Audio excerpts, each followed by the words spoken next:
All right, thank you all for being here. Big win Friday afternoon versus Texas State. Really, really proud for our seniors. 21 seniors we honored before the game that they could enjoy a win in their home finale. Going to hit each phase real quick and then talk about players of the week, and then we'll move on to the Arkansas State game. Special teams, negative first, blocked field goal.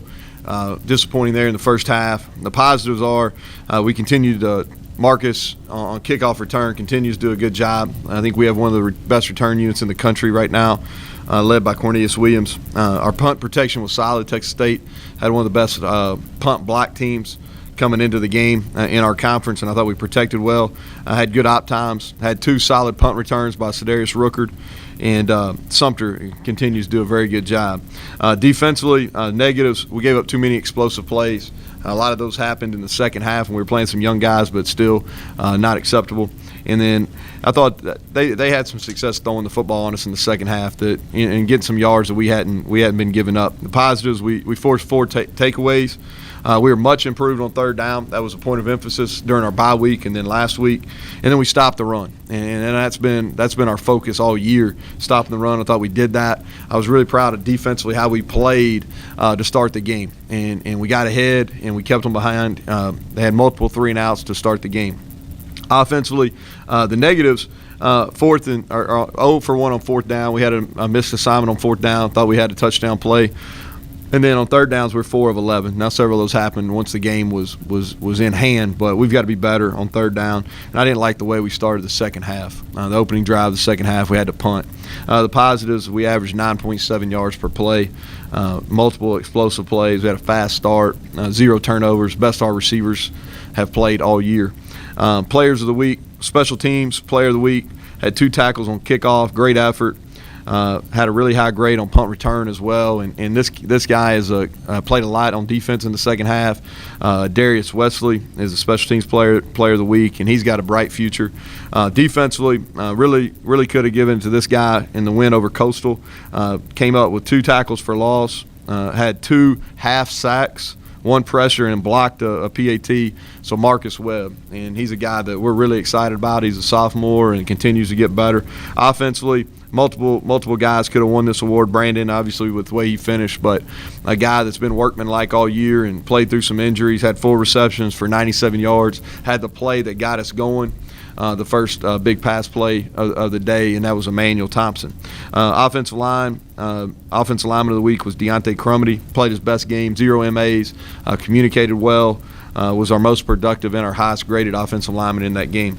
Our scout team guys, special teams was Jonathan Ortner, a guy from down at South Walton High School that actually got to play a good number of snaps in the game. He did a really nice job for us. Defensively was Nick Manuel, probably one of the best kids we have in our program. Offensively, Luke Whittemore is a receiver that we're redshirting, has a bright future from Gainesville. Our Nathan Harris Service Award, we did a lot of community service last week, and the guy that won the award for doing the most in our community during Thanksgiving week was Blaise Brown. And then our Corey McCullers Spirit Award, best guy, sideline energy on the field on Saturday, was Carlton Marshall from McGill Tulane. So he won that award. Wrap it up as good win. Good win. We're 1-0, 6-1, and it allows us to sets up this game this week versus Arkansas State. And Arkansas State's been at the top really since we kind of relinquished that role. And after the 2010 season, Arkansas State's been in the conversation for a conference champion since then. A lot of respect for that program, what Blake's done, what he's built there. Know their roster really well. I mean, we probably go head-to-head against them recruiting as much as anybody in our league. And they soundly beat us last year, and I'm sure we'll have to answer some questions on that. They really the only time in 2 years that we've been soundly beaten, and they beat us last year. If you look at them offensively, Blake's calling the plays, and he's got a great offensive mind. I think they're doing some really good things offensively. We've seen them on crossover video multiple times. They have one of the top offenses in the country. I think they're in the top 15 in multiple categories. Their quarterback, who I remember watching when he was a high school player when I was the coordinator at Texas Tech. He's playing at a high level, a lot of touchdown passes, a lot of passing yards. They have speed at wide receiver, probably the deepest receiving core in our league. Multiple guys that can run. They threaten you vertically, probably more so than anybody we've played this season. The running back, Wand, he had a big game against us last year. Small, can make a lot of cuts, but a dynamic, powerful runner for a guy that's not real tall. He does a really good job. I like the way he plays. They're improved at the offensive line position. I think that's probably their biggest improvement offensively is at that position. Just a really good offense. I think they're in most statistical categories. They're right at the top of our league. Defensively, Coach Carlton does a really good job. They dominated us last year. Their defense versus our offense. They have the best front four in our league. The defensive end, number 11, Jones, he was the player of the year in our conference last year, deservingly so. I think he's got an opportunity to set the NCAA sacks record. I hope that does not happen against us. I hope he sets that in the bowl game, not against us. I think they have the best front, probably talking about their defensive line and their Mike linebacker of anybody in our league. So their cornerbacks can cover. They really covered us well last year. We had a hard time of breaking free and a lot of man coverage. They put pressure on the quarterback and they stopped the run. So that's a pretty good recipe for success, and they've played really good defense now since he's been there. Special teams, they spend a lot of time. You can tell they're really well coached. Not only do they do a good job fundamentally in special teams, but the schemes they do are I think, as good as anybody in the country. Their specialists are all proven. They have experience. So all in all, what you expect. We're going in, and our team has handled our business since the South Alabama game. I think the difference between this year and last year, going into the final game, is I think we're more rested. We're playing faster. We're definitely healthier, and I hope that we're getting better. Where last year we're a little bit on going into that Georgia Southern game last year, the final game of the year with the chance to win a conference championship. We were beaten up and not playing our best. This year I think we just played our most complete half of the season against Texas State. And we're looking forward to it. It's what more could you ask for in college football? 6:30 ESPN2 kick. The winner gets a share of the conference championship. And with that, I'll open up to questions.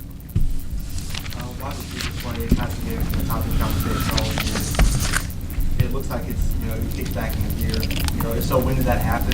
And what are your thoughts on it? Well, we've thrown the ball effectively. If you look, I don't know, Adam, you got a computer in front of you. I think we're probably in the top 25 or 30 teams in the country in passing offense, or top 35 at least.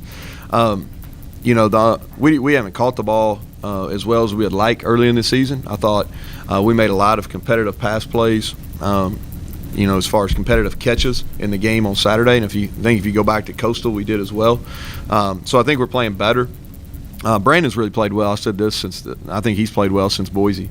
I think people get caught up in those touchdown passes, which is not really a very good indicator if somebody's playing well or not at the quarterback spot.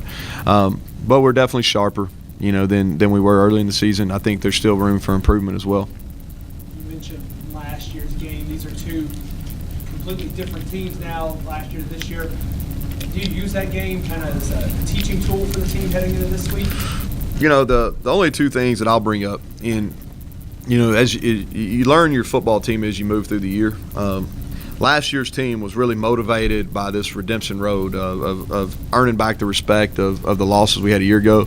This football team's not. This football team does better when we just focus on the task at hand. We really don't even get caught up talking about the game. Because if we start talking about the actual game and not about the practice or the meeting that we have in front of us, we lose focus. So we really focus at the task at hand. But the only two things we'll bring up is I thought they out-physicaled us, and I thought they were more disciplined in that game last year. And that's really the only one of the few times I can say that within a 2-year period. So those things we brought up, but we're not. They know what it is. We got it handed to us.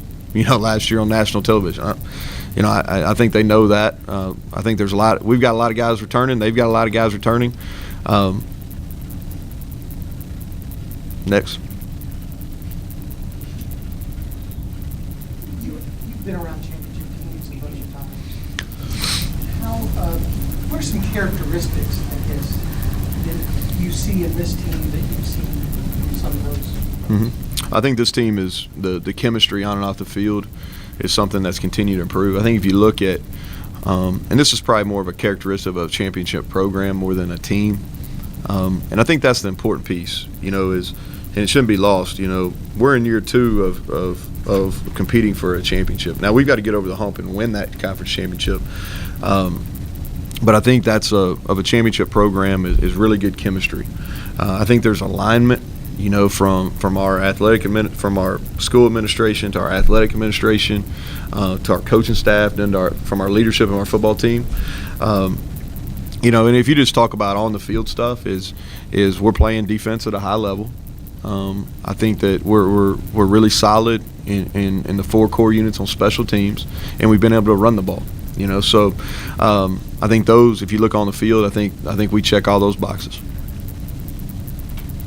Coach, you also, as I was hearing you describe Arkansas State's defense, Mm-hmm.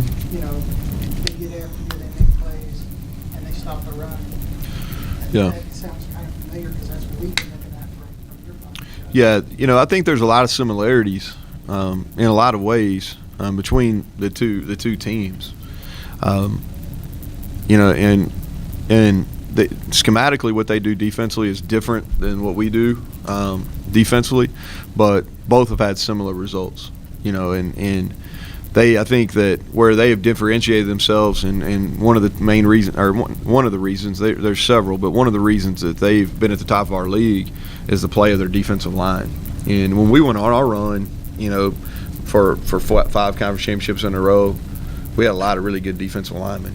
And so I think if you look at that, we're getting to that point. I thought our D-line's getting better. We're young up there, but we're getting better as the weeks go by. So I think that's one key is the play of their defensive line. You mentioned how you want to focus on taking it day by day, focus on practice. Mm-hmm. Is there talk in the locker room amongst you guys of the goal of the conference championship, with it being here now this week? I mean, Justin, it's one of those things that really just doesn't need to be talked. I mean, honestly, because they know. I mean, like Chun's back there on his phone right now. You know what I mean? So they know they know what's at stake. To me, it's not about. I think when you start looking at these end goals, and I think this is where we made a mistake, and probably as a staff and as our players, and is we beat LSU and we start looking at this big picture. Is okay. Look! Oh, we just beat LSU. Look what we can do, and we got caught up in what the end result could be, and and ever since South beat us here, I think that our players have bought into the fact that hey, want to know this week. Let's control what we can control. The only thing we can control is we get back to work tomorrow. Is we got to pay attention in our meetings. We got to go out. We got to practice. We got to prepare, and so on. And that's boring. That's boring press conference talk. You understand? And I get that. Like I know that's not the answer y'all are looking for, but at the same time, that's the way we're going to function.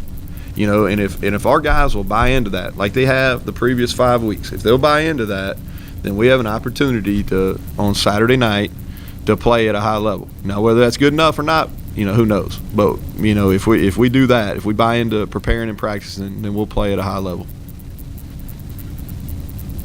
Anybody else? Good deal. Thank y'all.